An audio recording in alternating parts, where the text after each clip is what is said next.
Lo dijo en la primera hora. 8:06 en la mañana, el colectivo Juristas por la Democracia, JURDEM, se constituyó como una iniciativa ciudadana integrada por abogados en libre ejercicio, docentes de escuelas de derecho y activistas para generar ideas que apuntaran el fortalecimiento del sistema de justicia ecuatoriano. Este colectivo ha presentado una serie de observaciones a los integrantes del Consejo de Participación Ciudadana y Control Social respecto del reglamento que fue aprobado hace pocos días para la designación del nuevo fiscal general del Estado con base en un concurso de méritos y oposición. Una de las integrantes de este colectivo, la abogada Marcela Estrella Buccelli, visita nuestra mesa de trabajo y vamos a conversar obviamente sobre cuáles son los reparos que tiene el colectivo de Juristas por la Democracia. Doctora, bienvenida, qué gusto. Qué gusto, Fabricio. Igualmente, muchísimas gracias por esta apertura y la posibilidad de seguir socializando varias de las observaciones que no solo desde JURDEM existen, sino que pues parecería ya más bien ser un tema colectivo. ¿Qué es lo que les preocupa de ese reglamento, doctora? Bueno, realmente, como para poner un poco en contexto, sí me gustaría enfatizar que JURDEM es una iniciativa que surge con el fin de poder promocionar precisamente criterios jurídicos de manera muy independiente. Quienes integramos este colectivo somos personas que nos dedicamos al libre ejercicio. Muchos de los colegas que forman parte de JURDEM son académicos, son docentes con una amplia y reconocida trayectoria en la academia. Así que no nos es indiferente, digamos, la sensibilidad con la cual se han venido llevando algunos procesos de selección de autoridades. Fuimos ya también muy partícipes de varios cuestionamientos que en su momento se formularon en contra del proceso de selección para la renovación de jueces de la Corte Nacional. Y ahora nos topamos de cara, digamos, con este proceso que va a viabilizar, digamos, la designación de la máxima autoridad de la Fiscalía General del Estado por los próximos 6 años. Y por supuesto que para poder hablar del concurso teníamos que partir del análisis minucioso del reglamento que fue aprobado por el Consejo de Participación Ciudadana. Un reglamento que realmente despierta muchísimas alertas en cuanto a la calidad de la autoridad que eventualmente el Consejo podría perfilar para la selección y designación. Existen algunos criterios que incluso alertan de aspectos de discriminación, de condena del ejercicio de la profesión y que más bien parecerían tender a elegir cualquier perfil menos el más elevado, el más técnico, el más académico. ¿A qué se refiere usted específicamente? ¿Se refiere tal vez a ese impedimento que tendrían abogados que patrocinaron o que intervinieron en causas y hay un listado de casos y de temas sobre los cuales hay una suerte de veto? ¿A eso se refiere? Sí, y obviamente no podemos desmerecer el hecho de que, bueno, en los últimos meses se ha hecho pública la presunta participación de varios colegas que realmente han denigrado el ejercicio de la profesión de la abogacía. Que han incluso servido como intermediarios según algunas investigaciones entre el crimen organizado y malos jueces corruptos. Es algo que no podemos negar, pero no nos habilita tampoco a generalizar, digamos, la participación que podríamos tener muchos abogados ya en el libre ejercicio en cuanto a la administración de justicia.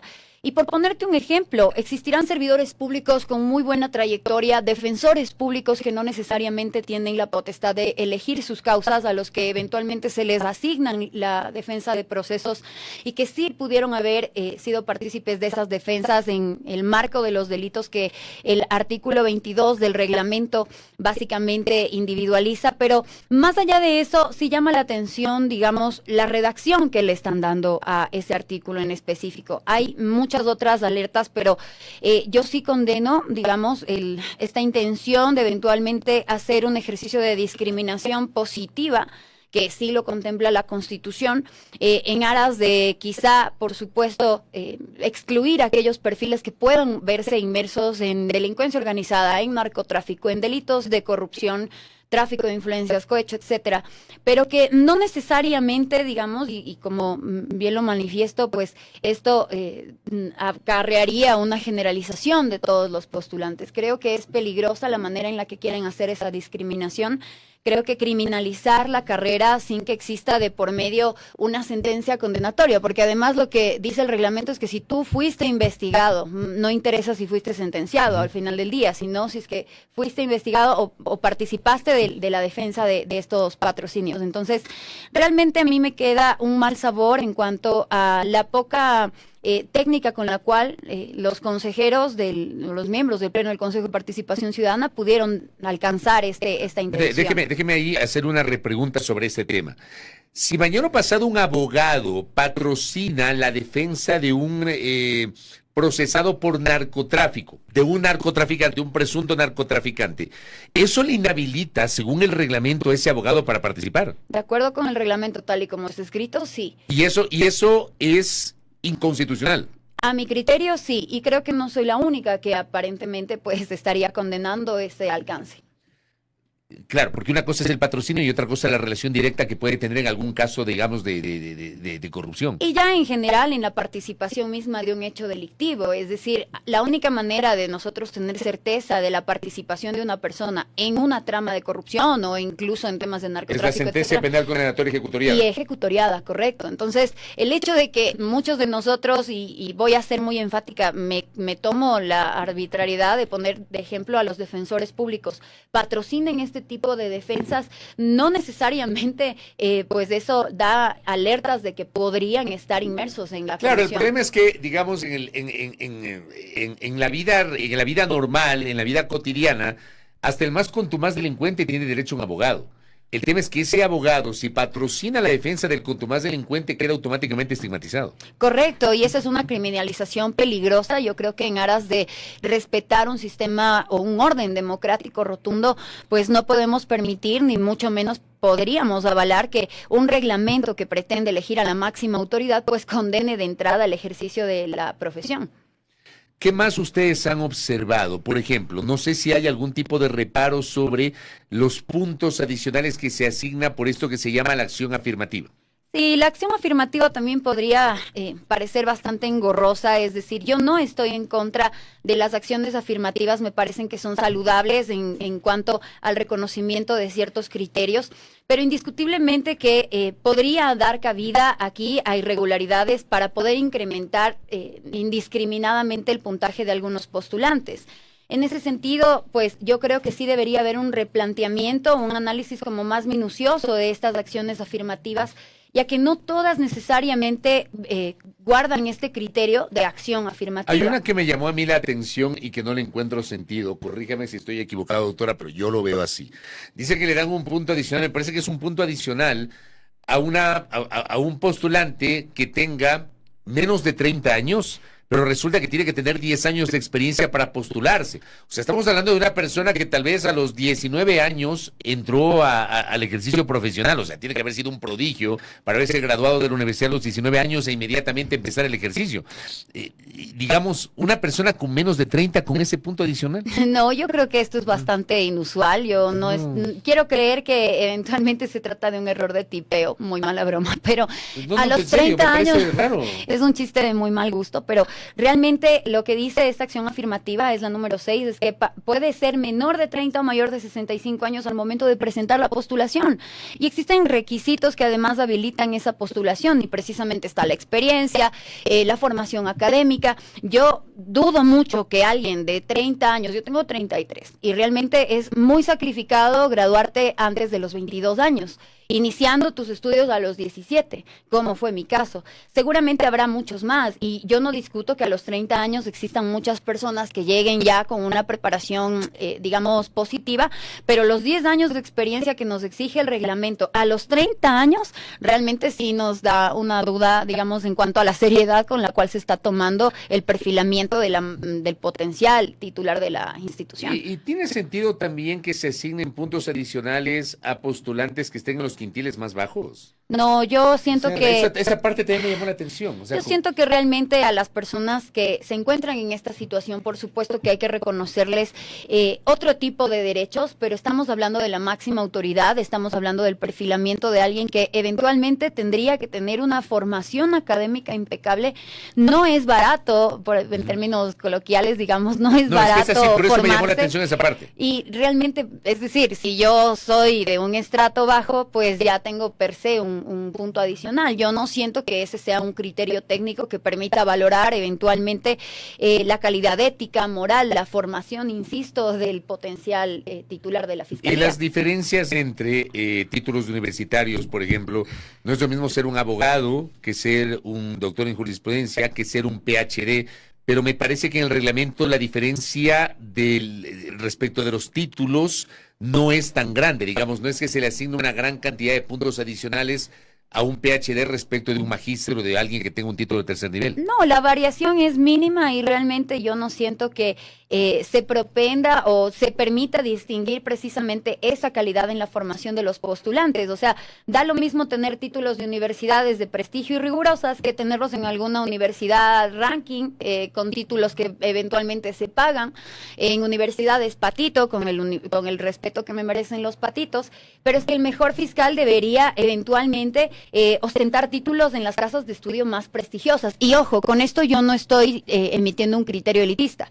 Yo fui estudiante de la Universidad Central, posteriormente hice una especialidad en el Externado de Colombia y obviamente no estoy avalando que únicamente las posturas elitistas entren en esta categoría. Lo público y lo privado no define esa calidad, pero por supuesto que existen universidades que incluso siendo privadas, pues no garantizan esa formación de excelencia. Entonces, realmente la discrecionalidad con la cual se va a manejar este puntaje no permite eventualmente, pues, distinguir, como digo, la calidad en la formación, ni mucho menos garantizar que la persona que llegue a ser titular, insisto, de esta institución sea el mejor postor. ¿Cómo determinamos este concepto de la probidad notoria? Yo le pregunto si es un concepto abstracto o se lo puede aterrizar en la práctica para que no se preste a la subjetividad, doctora. Pienso que podría partir de algunos aspectos, o mejor dicho, estar integrado por algunos aspectos subjetivos, por supuesto.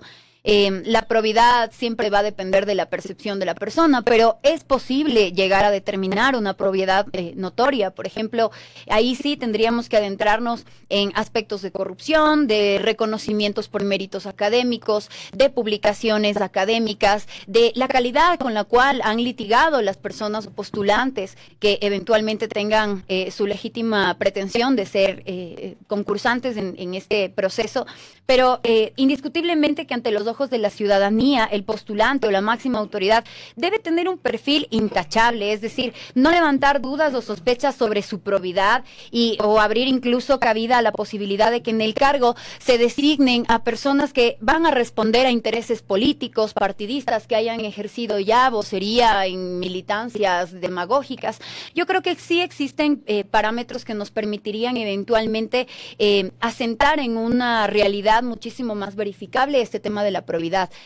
No significa que obviamente vamos a caer en aspectos subjetivos que criminalicen eventualmente perfiles, pero tampoco podemos nosotros pues socavar una participación que eventualmente no nos garantice precisamente esta ética, esta moralidad que eventualmente debe tener la máxima autoridad. Una de las cosas que también fue parte de este debate al interior del Consejo de Participación Ciudadana y Control Social, finalmente ocurrió la incorporación de la prueba oral. En uno o dos borradores que inicialmente se habían presentado no estaba la prueba oral.